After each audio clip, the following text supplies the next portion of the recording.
La situation est proprement inacceptable. Je donne quelques statistiques. Pour 2016, Monsieur le ministre est là, puisque le Conseil s'est déroulé sur la base de sa communication et de l'ensemble des éléments de recommandation qu'il a soumis à Monsieur le Premier ministre qui les a validés. Il y a un paquet de recommandations, mais je vais vous en donner les 6 ou 7 majeures. Mais ces recommandations ont été faites à l'issue d'un diagnostic sans complaisance. Un diagnostic qui a identifié les principaux facteurs d'accident et qui a caractérisé un peu la situation de l'insécurité routière. Première donnée importante, 80% des accidents surviennent surtout la nuit et dans le cadre de déplacements interurbains.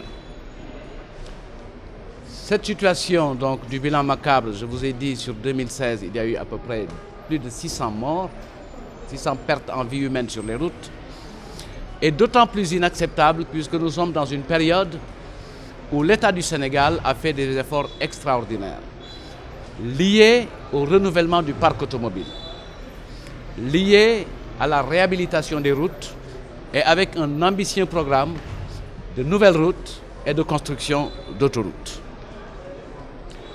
Au niveau du parc, tout le monde est d'accord avec le nouveau parc de Dakar Dem Dikk, le nouveau parc des véhicules minibus qu'on appelle AFTU. Et il y a énormément d'efforts qui ont été faits. Et si nous ne prenons pas, je veux dire, si le gouvernement et l'État du Sénégal ne prennent pas des mesures hardies, tous ces efforts risquent d'être annihilés. Donc, au cours de ce conseil interministériel, le diagnostic a été posé, il a été sans complaisance. Le ministre, dans son exposé liminaire, a bien identifié les principaux facteurs qui concernent l'état des routes, qui concernent l'état des véhicules, mais également le comportement humain. Et pour l'essentiel des facteurs aggravants, le comportement humain est en cause. Et cela s'entend aussi bien du comportement du chauffeur dans son véhicule que de toutes les personnes impliquées dans le processus, qu'il s'agisse du contrôle, qu'il s'agisse de la sanction, de la surveillance et des éléments tels que le contrôle technique et autres.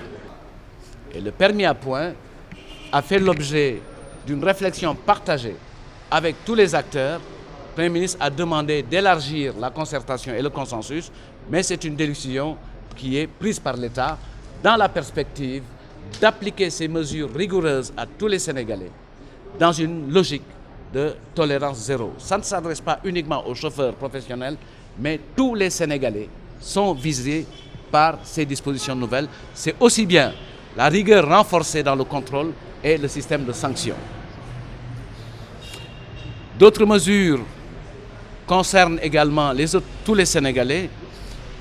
Il s'agit du renforcement du contrôle axé sur la sécurité routière et les sanctions qui sont prévues.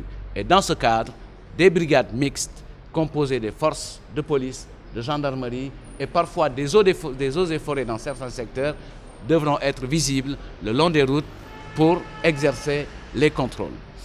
Deuxième mesure, c'est appliquer la réglementation sur la circulation des véhicules en essayant d'identifier les sources de difficultés que sont la surcharge, il faut lutter contre la surcharge, aussi bien de passagers que de bagages, le maraudage, puisque tout le monde s'en rend compte, ça crée des difficultés dans la circulation, le respect des horaires de circulation, les transports clandestins, ce qu'on appelle les wargaïndé en Wolof, et puis la réglementation de la circulation des deux roues. Il est également question de mettre en place de façon très urgente un centre de formation au métier de la route dans un cadre multisectoriel et enfin la mise en place de brigades de sécurité.